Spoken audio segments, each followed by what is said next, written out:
C'est une route qui mène à la joie.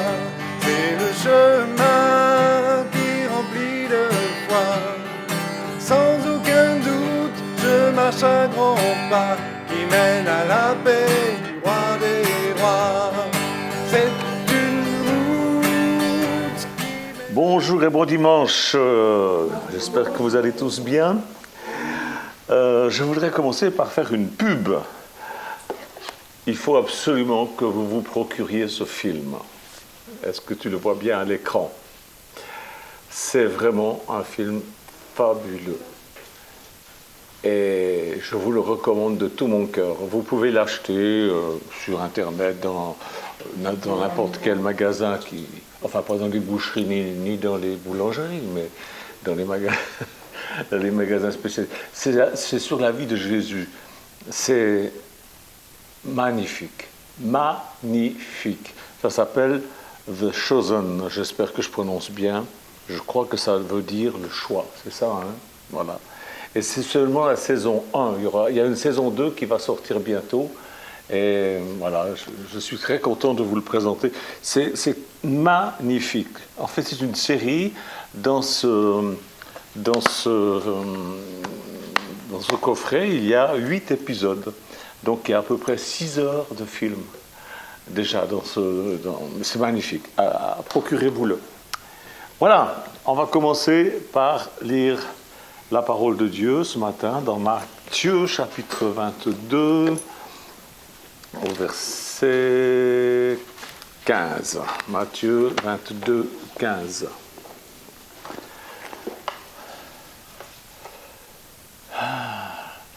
Alors les pharisiens, moi quand j'étais petit je crois que c'était les parisiens, mais non c'est les pharisiens. Les pharisiens c'était un parti religieux.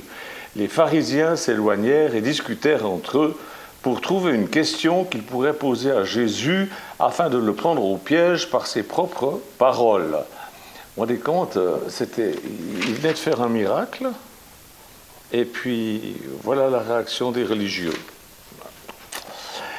Ils lui envoyèrent donc quelques-uns de leurs adeptes accompagnés de gens du parti d'Hérode.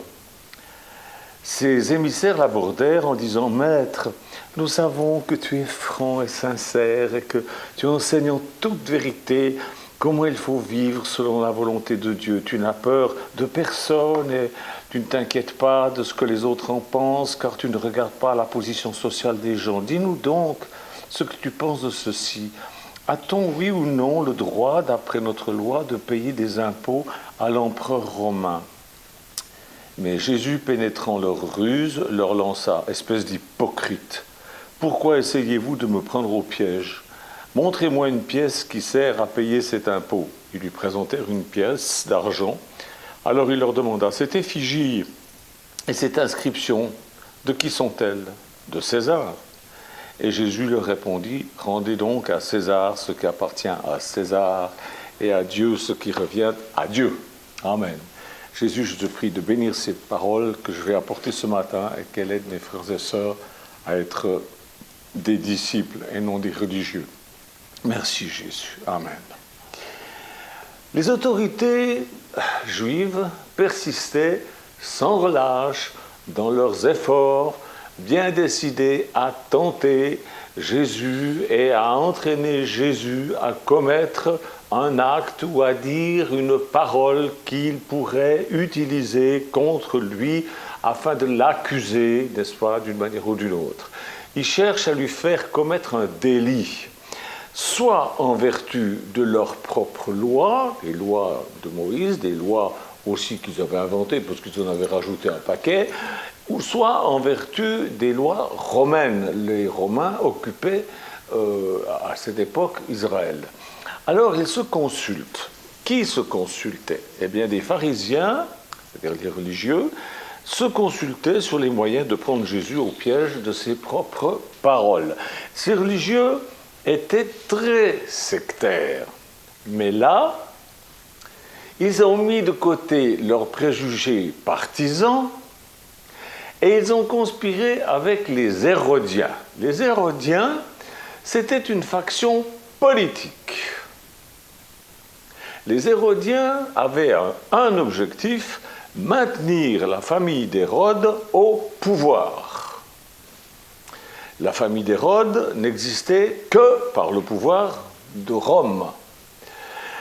Hérode avait quelques autorités politiques qui lui étaient déléguées donc par Rome. Et déjà une fois, les pharisiens s'étaient unis aux Hérodiens, à ce groupe politique, pour tendre un piège à Jésus. Jésus avait alors dit à ses disciples de se méfier du levain des pharisiens, c'est-à-dire des religieux, et des Hérodiens, c'est-à-dire des politiques. On trouve ça dans Marc chapitre 8, verset 15. Le jour où les pharisiens et les Hérodiens ont comploté au sujet de payer l'impôt, c'était le dernier jour où Jésus a enseigné en public. Le plan de ces complotistes a été conçu par traîtrise et il a été mis à exécution comme l'incarnation vivante du mensonge. Ils ont choisi parmi eux certains d'entre eux qui n'étaient pas entrés encore en conflit avec Jésus et ils les ont envoyés avec l'ordre de feindre d'être de bonne foi. Vous voyez, rien n'a vraiment changé dans ce monde politique et religieux, l'hypocrisie est de mise. Et il parle à Jésus de façon mielleuse et il termine en demandant « Dis-nous, qu'est-ce que tu en penses ?» Alors, si Jésus avait répondu que c'était mal de payer l'impôt à l'occupant romain, les Hérodiens, comploteurs, auraient dénoncé Jésus comme fomenteur de troubles contre le gouvernement de Rome. Vous me suivez, c'est clair. Si Jésus avait dit le contraire, s'il avait dit oui, il faut payer l'impôt aux occupants romains, à ce moment-là, les pharisiens fourbes, eh bien, ils auraient pu enflammer la foule contre Jésus en faisant de lui un fils déloyal d'Abraham, en disant oui, c'est un vendu aux Romains, à l'air. Mais Jésus connaissait leur malice et il leur dit « Pourquoi me mettez-vous ainsi à l'épreuve? Hypocrite !» Et paf!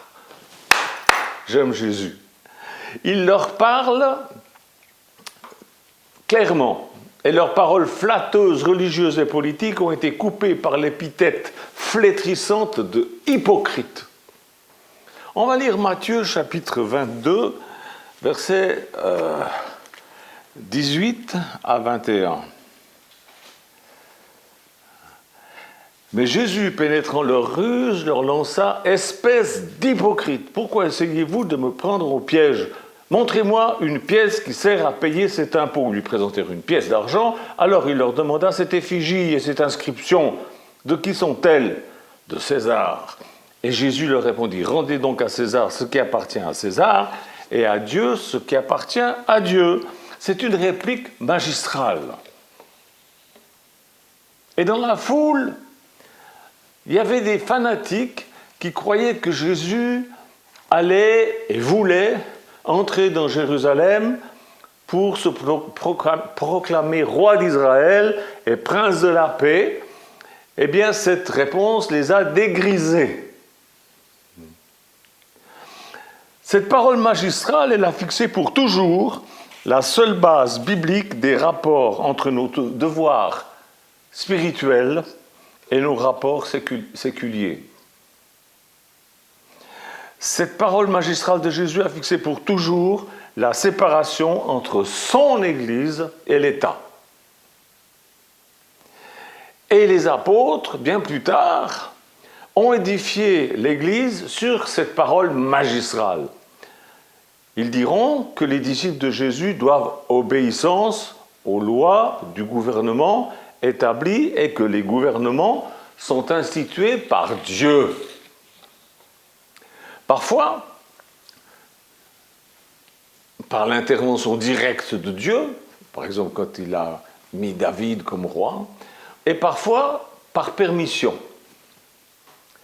Souvenez-vous du peuple d'Israël captif à Babylone. On va lire ça dans Jérémie, au chapitre 27, verset 4.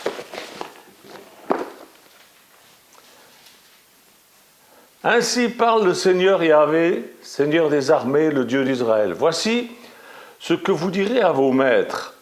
C'est moi qui ai fait la terre et les humains et les bêtes qui sont sur la terre, par ma grande puissance, par mon bras étendu, et je donne la terre à qui me convient. Maintenant, moi, j'ai livré tous ces pays à Nabuchodonosor, roi de Babylone, mon serviteur. Je lui ai même livré les animaux sauvages pour qu'ils lui soient soumis. Toutes les nations qui lui seront soumises à lui, à son fils et à son petit-fils, jusqu'à ce que le temps de son pays vienne aussi, et que les nations puissantes et les grands rois le soumettent. Si une nation, si un royaume ne se soumet pas à Nabuchodonosor, fils roi de Babylone, et ne livre pas son cou au joug du roi de Babylone, je ferai rendre des comptes à cette nation par l'épée, par la famine, par la peste. Déclaration du Seigneur, jusqu'à ce que je l'aie totalement détruit par sa main.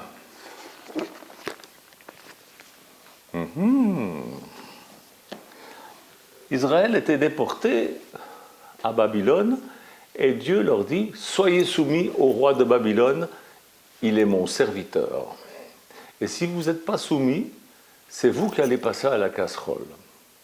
Dieu commanda au peuple d'obéir à Nabuchodonosor, il y en a qui l'appellent Nebuchadnezzar, et il l'appelle son serviteur. Ah bon? Pourquoi?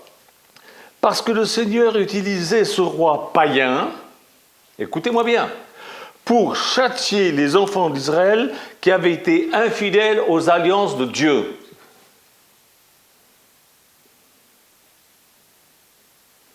Cette obéissance au roi imposée par Dieu comprenait le paiement d'impôts, évidemment, mais s'étendait à la soumission complète. Ah bon, vous avez voulu désobéir à mes lois? Eh bien, je vous mets sous le joug du roi Nabuchodonosor et vous allez lui obéir, sinon... Plus tard, Paul déclare que ceux qui sont au pouvoir ont été institués par Dieu. Ah, ça, je sais qu'il y a beaucoup même des chrétiens qui n'aiment pas ça. Romains 13, 1, 7. Que chaque homme, chaque femme aussi, soit loyalement soumis au gouvernement du pays où il vit. Je vous rappelle que Paul était mis en prison par le gouvernement, mais il dit quand même, soyez soumis à l'autorité. Qu'il lui obéisse et reconnaissent de bonne grâce la légitimité, car tous ceux qui possèdent quelque autorité en ce monde la détiennent de Dieu et l'exercent sous son contrôle. Donc celui qui met l'autorité de ses gouvernements en doute et qui s'insurge contre eux se révolte en fait contre l'ordre établi par Dieu. Une telle opposition ne saurait qu'attirer le jugement de Dieu, que ces récalcitrants ne s'étonnent donc pas s'ils encourent la juste punition de leur rébellion. Ceux qui font le bien n'ont rien à redouter des magistrats. Ces derniers n'inspirent de la crainte qu'aux malfaiteurs. Tu veux vivre libre de la peur des autorités, agis bien et tu jouiras de leur considération. Ils ficheront la paix. L'État sert Dieu de cette manière en t'encourageant à une vie correcte. Il ne veut que ton bien et tu bénéficies de ses services. Évidemment, si tu veux commettre de mauvaises actions, tu trembles avec raison, car l'État est en droit de te punir. Ce n'est pas pour rien qu'on a mis un glaive dans les mains du magistrat. Et sanctionnant les infractions à la loi, il sert les intentions de Dieu et manifeste la colère divine à ceux qui font le mal. Il dit la même chose que Dieu avec Nabuchodonosor, ce sont mes serviteurs. Il est donc nécessaire d'être soumis à l'autorité de l'État, non seulement par peur de la colère ou des châtiments, mais par conviction et devoir de conscience. C'est pour ces mêmes raisons que vous devez payer vos impôts, etc., etc. Dans Tite 3, 1, Voilà ce que Paul dit encore.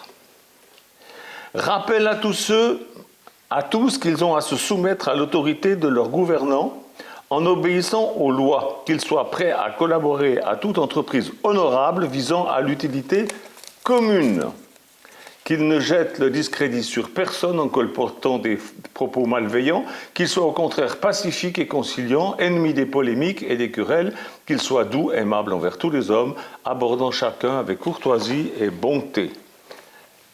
1 Timothée 2, qui dit Paul, 1 Timothée 2, 1, 3.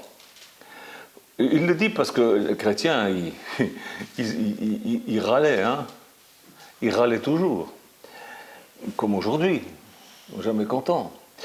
Voici à présent quelques recommandations.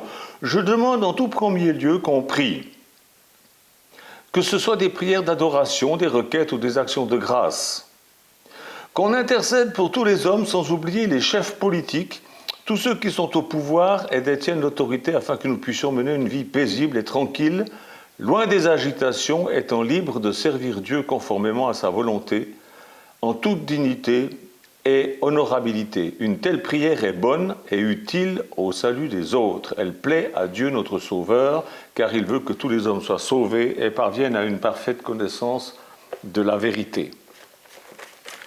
Vous méditerez ces passages. 1 Pierre 2, 13. 1 Pierre 2, 13.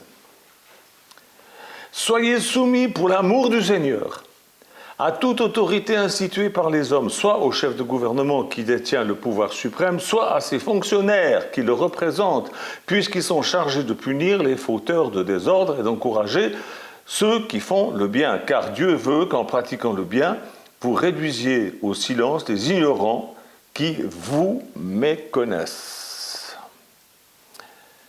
Comportez-vous en homme libre, non certes comme des gens qui, sous couvert de liberté, justifient leur désir de suivre leurs mauvais instincts, mais comme des hommes qui librement servent Dieu.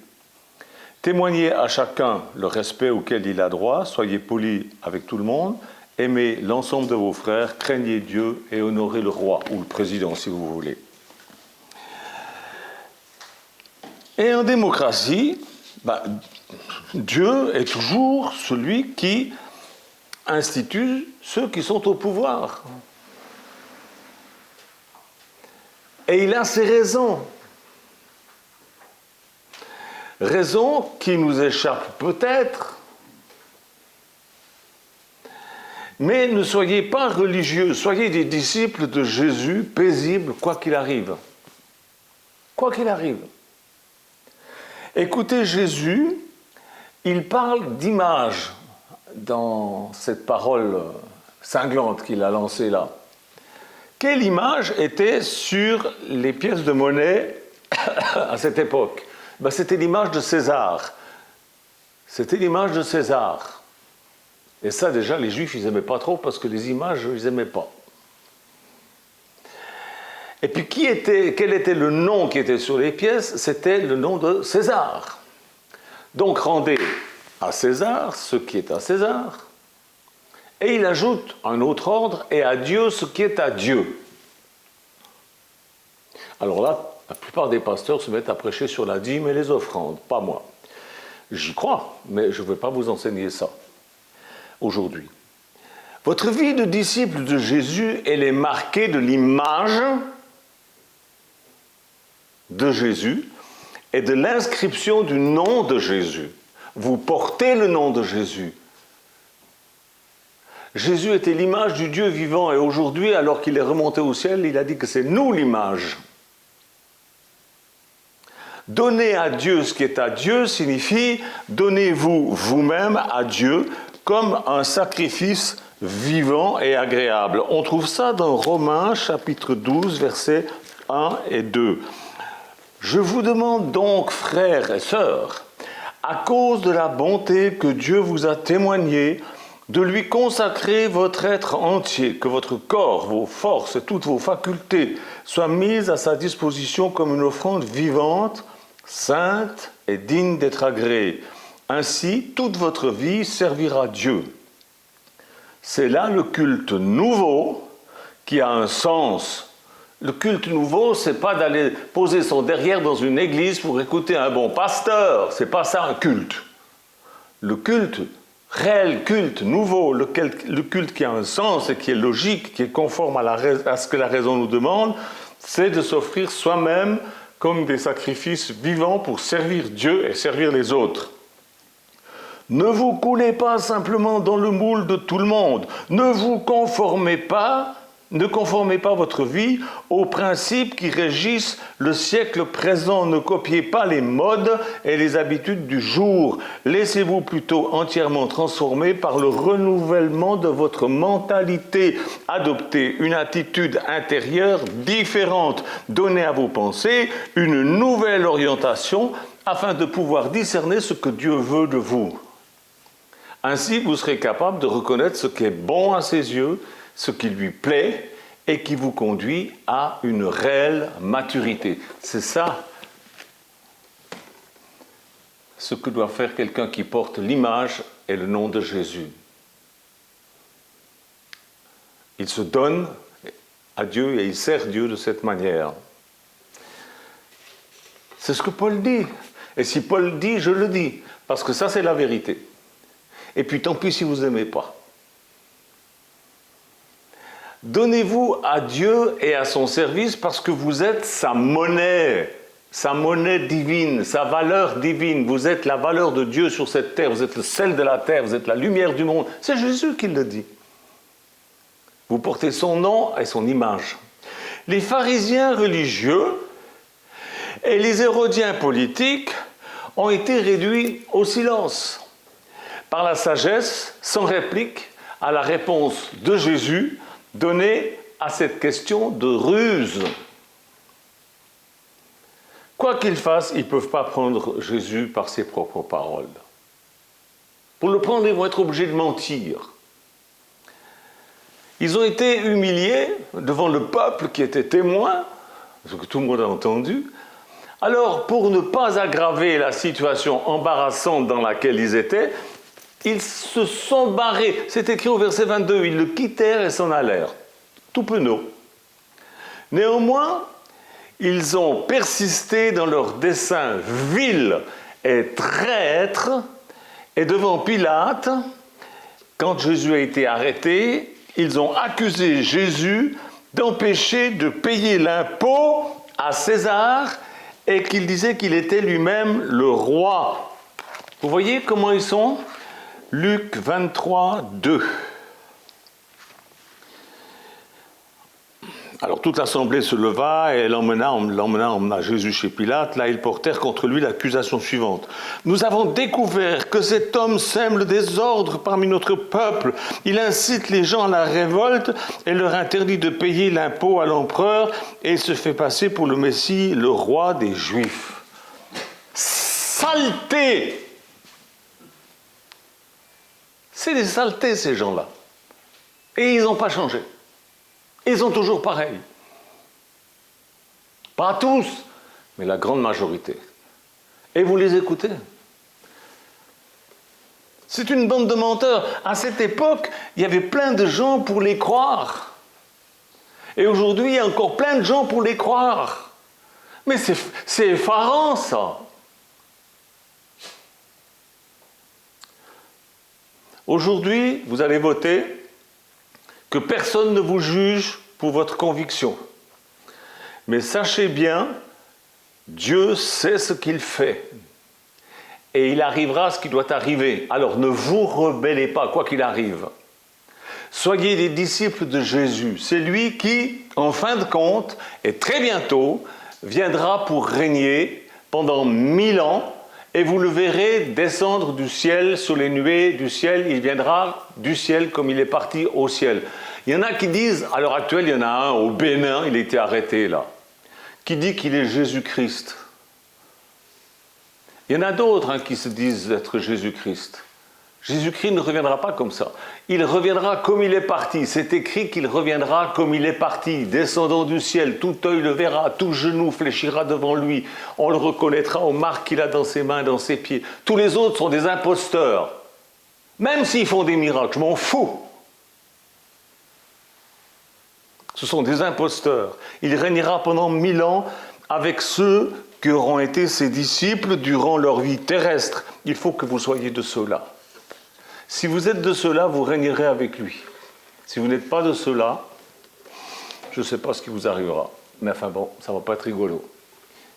Mes frères et sœurs, ce que je vous ai dit ce matin, c'est quelque chose de très important parce que ça oblige à changer cette mentalité de râleur, de rouspéteur, de jamais content. Bien sûr qu'il y a des choses qui font qu'on n'est pas content, mais on doit être soumis à Dieu. Soyez soumis à Dieu. Que Dieu vous bénisse. Amen. Au revoir.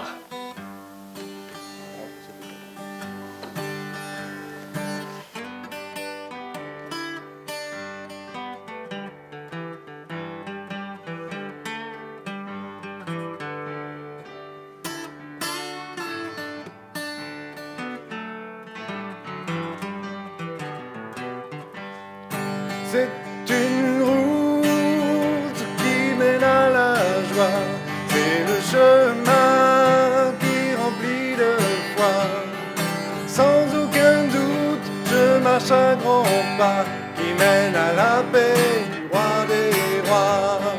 C'est une route qui mène à la joie, c'est le chemin qui remplit de foi. Sans aucun doute, je marche à grands pas qui mène à la paix du roi des rois. L'habitude n'effacera pas mes rêves, la certitude me gagne et me relève. L'amour me donne la foi du vrai, Jésus dirige mes actions de paix. C'est une route qui mène à la joie, c'est le chemin qui remplit de foi. Sans aucun doute, je marche à grands pas qui mène à la paix du roi des rois. C'est une route qui mène à la joie, c'est le chemin qui remplit de foi. Sans aucun doute, je marche à grands pas qui mène à la paix du roi des rois. Voici la marche que je suis chaque jour. Ma seule religion, oui, c'est l'amour.